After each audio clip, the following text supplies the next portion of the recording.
Hello, everyone, and welcome to this episode of Ask T3, the real estate industry's podcast where we ask big questions and get smart answers. And we have a fun topic today. And if you're joining us, make sure we want you part of the conversation. Ask questions, leave comments. We'll answer some of them with you live or follow up. And also join us anytime at askt3.com. Give us ideas for what you'd like to see on episodes or offer any questions that you might have. So today, lists, rankings. Who is really number one in the real estate industry? Because there have been a lot of lists and a lot of history about this, and there is no better person in this industry to talk about how we got here, what it means, how you can make them effective in your business, and answer any confusion about them. So I'd like to welcome our guest today, Mr. Stefan Swanepoel, our founder and executive chairman of T360 family of companies. Hi, Stefan. Hi, Nick. How are you today? Great. So you are like the guru of rankings, lists. Let's start by a little bit of a history lesson. How did you start doing this and why? Wow. Nick, the same as you've been a leader and a CEO of some very, very large companies, I too have been in that position. And when you are in any position of authority or leadership or management, it is important to know what the market's doing, what your competitors are doing, who's in front, who's in the back, who's catching up, who's moving quickly. So you need to have intel and you need to have information. And it is very, very hard to gather information on a national basis. Most brokers do that on a local basis in their town or zip codes or their MLS so that they can get an understanding of who's selling what. But as soon as you start crossing state lines and you're across the country and you're across multiple different structures of companies are many times structured in a different way, legally, financially, organizationally, how they roll up profit or not roll up profit. It becomes it's an exercise.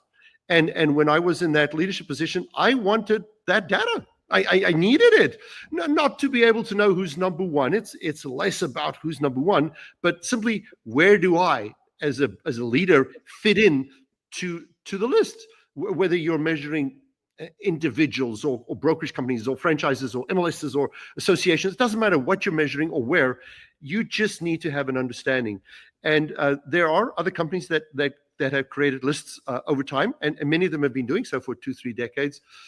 But I found their data not to be consistent, because they have a philosophy that if you decline to participate in a survey which they send out, they exclude you from the survey. And I just can't live with that. That just does not work for me. I mean, if you're number one, you're number one. If you're number 9, you're number 9. If number 7 or 6 decides that they would prefer their name not published, and therefore they're excluded from the list, and suddenly if you're number 11, you move up to number 9, I mean, you're another 11, or you're number 11, or you're number 11. You can't be any other number because somebody suddenly says, no, don't publish my numbers, or don't include me or exclude me. And there are some companies that by choice over the years are known for being very secretive, being very confidential, declining to participate for whatever reason. And of course, it is their prerogative. They don't have to participate. But I cannot accept the condition where other companies which do the surveys exclude those companies, because I feel it corrupts the whole list. It just destroys the integrity if some data from any calculation, if I say to you, here's a spreadsheet, but line 15 and 16 is information I'm not sharing with you, well, then the spreadsheet's useless. So you can't exclude any data, right? The data has to be there. So about 15 years ago, there were many, many people in the industry that felt the same way. Be honest, be transparent, be straightforward, include everybody. So that's where the lists were born. It was a responsibility which I took upon my shoulders to try and create the, I don't want to say best, because best is a terrible word, but to create the most comprehensive, the most complete set of data points available for the industry on all of the, or as many of the industry criteria that's out there. Not just one thing, but let's look at MLSs, associations, state, local, tech companies, individual leaders, brokerage companies, franchises, public companies, private companies, enterprise companies. It doesn't mind what it is. Try and put that all together and not sell the data. Give the data back to the industry. It is the data is there for you as a leader, you, Nick, and all of the other people on your call to get a more accurate grasp of what's out there so that you can take better decisions because you're using better data. And I want to ask, because you just listed off a number of categories, and I want to show a couple of examples, and I'd like to have you explain some of these categories. But before we do that, people sometimes ask, how accurate really are these? What lengths do you go to? Because this is a very big fragmented industry. How do you make sure that this stuff is actually right? When you say number 9 or 11, how are you so sure? Well, again, nobody in the world has absolute certainty on everything. I even find that some of these big companies will give you sometimes information that may be slightly questionable because it comes from agents and it comes from branches and it comes from MLSs and it's rolled up and it's buyer side and it's seller side and what happens at the end of the year if you sold it but it hasn't closed and if you've listed it. So there are many terms and conditions that would impact the absolute accuracy of data. I get that, but we try to do a few things that I think makes it meaningful enough that if you stood on your head and you worked hundreds and hundreds of hours, you wouldn't get any better data. I mean, this data is as accurate as you can probably get it. We ask the companies to certify their own data, so they are signing off that these numbers are accurate and they're ready for an audit. Now, of course, not every company can be audited. We can't send accountants to everybody's company. Many people will not even allow you, but the owner of the company will certify that his data is accurate. Secondly, many of those organizations that belong or are part of a network or a franchise or a group where their numbers are also reported, we have access to those numbers as well. So there's a double verify. Then we at the same time get access to the MLS data, and we will run checks against companies to try and see if the data which you're giving us matches up with information. Then fourthly, if you've analyzed 10 or 20,000 companies over 10 or 20 years, if you have wads and wads and wads of information, you get to a better and a very good understanding of what is an average sale price, term, length, contract size, people, number, how many transactions does a high-end luxury company do, a middle-of-the-road company do, a small company do, a boutique company do. You get a feeling that if you know, I don't know, pick any company, Long & Foster's numbers, Wyckoff's is almost in the same markets. So when their number and their information which you receive from the one is in proximity and meets the criteria of the floor and the ceiling which we place on all companies to track you, if the computer says, here's a discrepancy, this smells funny, it doesn't look right? Then we will go and spend the extra time on that specific company. But where we have tracked companies like Anywhere or Compass or Berkshire Hathaway for many a year, we know the management, we know the individual companies, we know the individual CEOs. They come to the T3 Summit. We go to their events. You talk to them on these programs. Jack or some of our other people on the consulting side interact with them. So you have a comfort level with numbers. You look at a number, you say, this feels, smells, tests right, because you have verified it so many times in the past. Now, of course, when a company is growing or it sells an asset or it's consolidated or it goes public or it rolls up, then, of course, you have to spend extra time to make sure that the adjustment or the new number makes sense. But we can usually look at a number, and after we've done those 3 or 4 verifications, with 95% accuracy, tell you the numbers are right.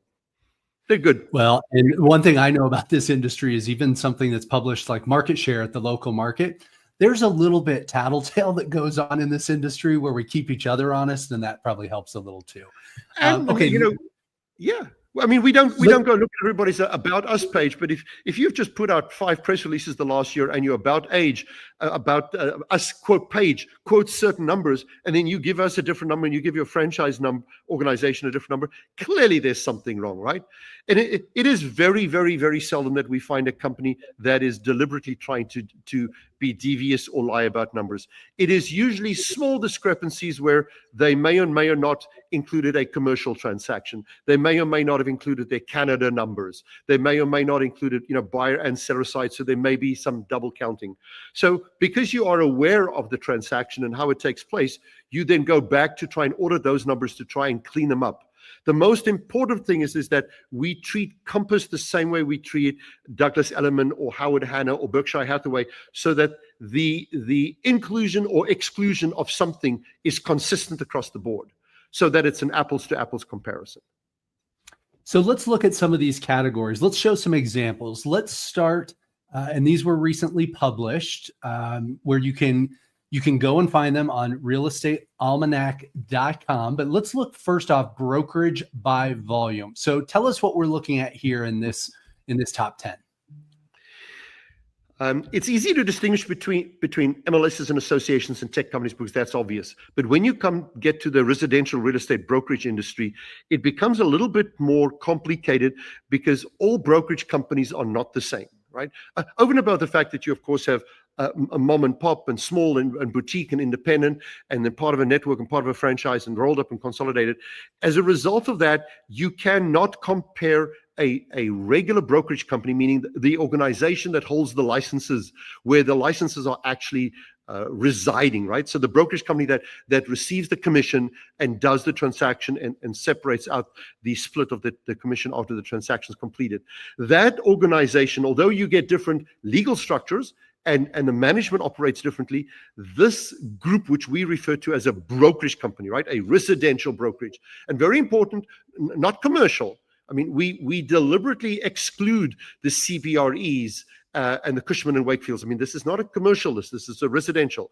This is also not new construction. So we don't include Kaufman and Broad and Pulte and Toll Brothers. They're also excluded. These are the brokerage companies that we in our industry traditionally see as the corner broker, which has realtors which work for him or her. That's different from a franchise organization that has a national brand and license out that franchise agreement to multiple other organizations, which may or may not be independently owned and operated, and then obtain a license to function under that brand. So a brokerage company and a franchisor, although both in real estate, and you have some brands that are both or either, or function as a franchisee, but at the same time may or may not include ownership of a real estate brokerage company. We have to separate those out. So that causes a lot of confusion in the industry, because you would look at a brokerage list and you'll say, as the one you've just put up there, my goodness, where's Keller Williams? Remax is not on the list. Where's Remax? Right. Well, let's go to that. Let's show that one next. As you're talking about franchise, Remax is a franchise. Keller Williams is a franchise. The franchisor, meaning Remax, the franchisor, Keller Williams, does not traditionally own the brokerage company. Now, again, there are always individual exceptions. You may say, oh, but I know of a Keller office which is owned by corporate. It is in the minority. It is usually in transition. It's usually being purchased or it's being swapped out, but they don't function. Where the previous list which you had, which was a brokerage company, Compass doesn't franchise, right? Compass does not physically own franchises. So all of the Compass owned stores are physically owned by one company. So they are rolled up into one entity. So without exception in our industry, a brokerage company is always smaller than a franchisor, always.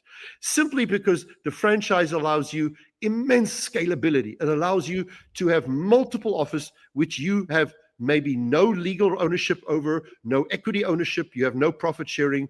You simply have an agreement, 7, 10, 20, 30 years, which allows you certain obligations and rights and responsibilities, right? The brand, the name, the reporting, and you will most likely share in anything between 2.5% and maybe 8% of a franchise fee, depending on how much transactions you do. So on the brokerage side, Compass is the largest. Now, if you look at the previous list you had there, you'll see Anywhere there up, and somebody might say, but Anywhere is a franchise. Yes, Anywhere, just like Berkshire Hathaway, is a very complicated company because it has multiple tentacles. It would be like saying sport. Who's the best sports person in the world? Well, are you talking about Tiger Woods or Simone Biles, or are you talking about Mike Phelps? Those are different sports. Home Services of America and Anywhere has different entities. They have company-owned stores, which usually operate under the name of Coldwell Banker or Sotheby's, and also Corcoran. But then they also franchise that brand out to somebody else. So in this case, under number 2 there, that is not all the business that Anywhere does. That is simply the business which they do through their corporately owned, company-owned stores. I have excluded the Coldwell Banker, Sotheby's, Century 21, Better Homes and Gardens franchise numbers, because they are under a franchise list. So they're independently owned and operated by someone else, and so they fall within another list. You bet, Nick. Exactly right. And so let's roll this up even to the bigger one, which we refer to as enterprise. This is where some people get a little bit confused. Yes, enterprise is our description of saying if you have rolled up everything, meaning all brokerage models, doesn't mind how you're legally structured, all franchise, franchisor, franchisee models, and you put them together and you say, right, in this case, I'm not doing an apples to apples comparison, but I'm doing an everything comparison. I am simply just taking the whole bucket of shebang which you have, put it together, and let's see who's the biggest. So you'll see on the first list, we had the biggest brokerage was Compass. The franchise list, the biggest one was Keller Williams with Remax second. And then on the combined list, Anywhere comes in. And you might say, well, Anywhere is not a brand. No, it's not, but it's the holding company that holds 6 brands. And if you go and break that one up, if you take Anywhere and you break it up into its 6 brands, as some people feel it should be, well, that's the franchise list. Then go to the franchise list and you will see the brands there separately. You will not under franchise see the word Anywhere. You will see Coldwell Banker, Better Homes and Gardens, ERA, Century 21. So these lists are accurate from the point of view that we have tried to separate the different sports, the different activities, the different types of organizations, the different way that real estate entities are held, and put them on a list so that it would be the closest thing we can to an apples with apples comparison. Well, and I love, thank you for explaining these categories. And I'll tell you a big reason why. For several decades that I've been in this business, as you know, one of the things in leading different companies is I would get the call. It never failed when someone in their local market would put out a market share chart. And it was interesting because they may be affiliated with what you talked about, say a brokerage company that spanned multiple states, and they can roll up under a single brand for their market share in that area. But then if they were competing against franchise companies, they didn't combine all the franchise market share into one because they were doing it on an individually owned brokerage level. And people said that isn't fair. And so I think over the years, many of these rankings, these lists, and especially T360s have been able to delineate between how these companies are owned and operated in order to generate really what's, quote, fair to compare each other.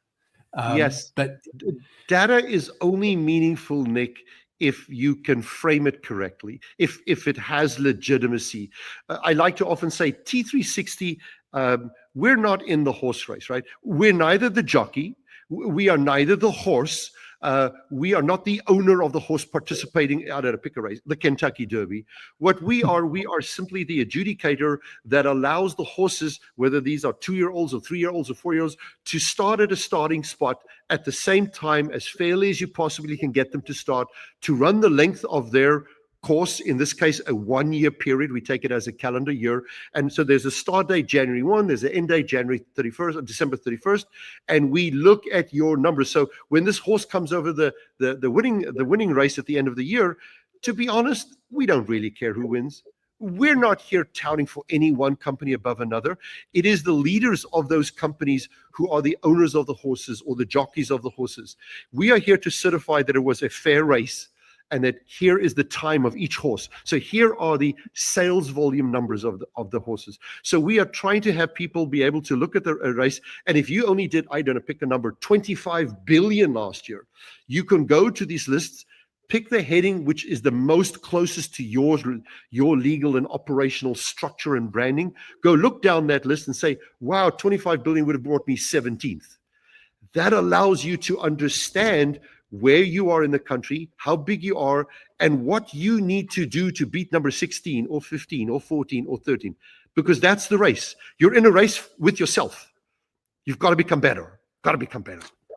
Well, and I think these absolutely prove 2 things about our industry.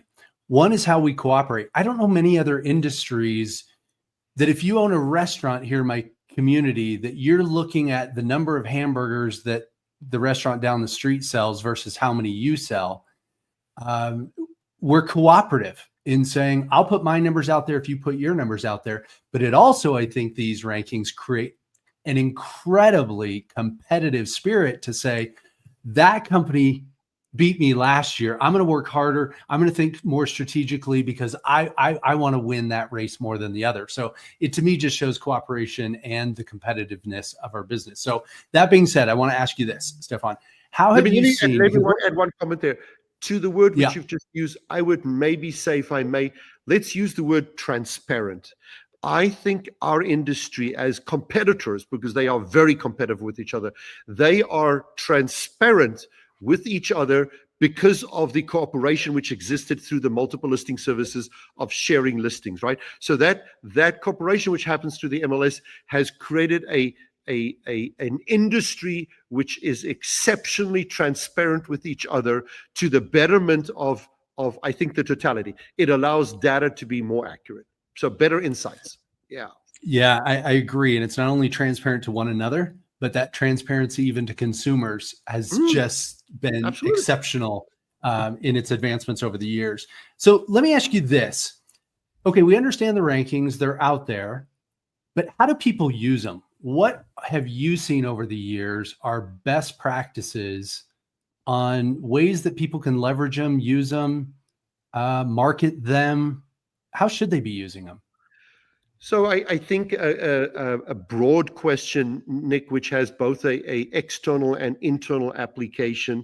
I think the external one, which you referred to, is the most obvious one, where people, of course, are so thrilled when a very credible third party like T3, for whatever reason, puts you in any bucket on the list, whether it's number one or top 3, top 5, top 10, top 20, top 100. When you reach that criteria, it becomes bragging rights.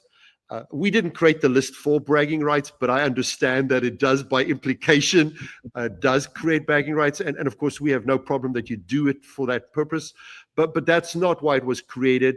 I would say the reason we created it for what is many companies do for the internal purposes, and that is to look at the list and then compare year after year, compare yourself year after year to your competitors and say, wow, we grew with 10%, and I thought it was brilliant, but I just noticed that everybody in the market grew with 20%. Then your 10% is no longer that great. Well, I know that my average, our agents do 9 transaction sides per year. And I know NAR is only at 7.5, so my 9 is brilliant.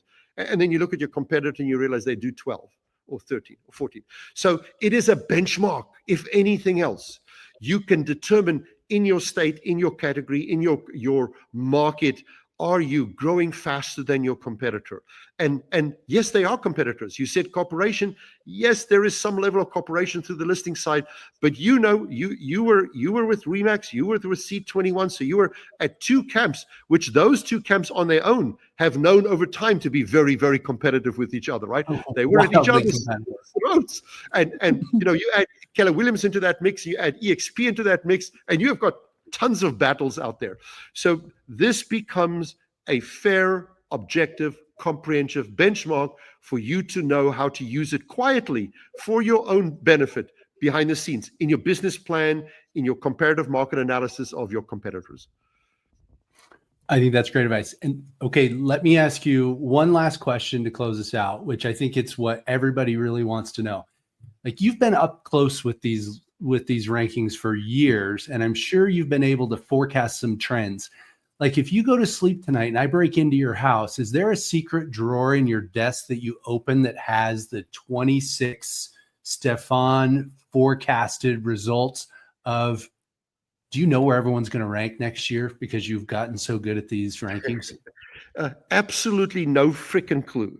So we sincerely start the Mega 1000 or the Almanac or the SP 200 truthfully with a clean slate every year. We have no preconceived opinion or idea or motive or agenda to help or not help anybody, to pull them up or pull them down. I don't care what you do in your personal life. I don't care what religion, color, creed, background you have.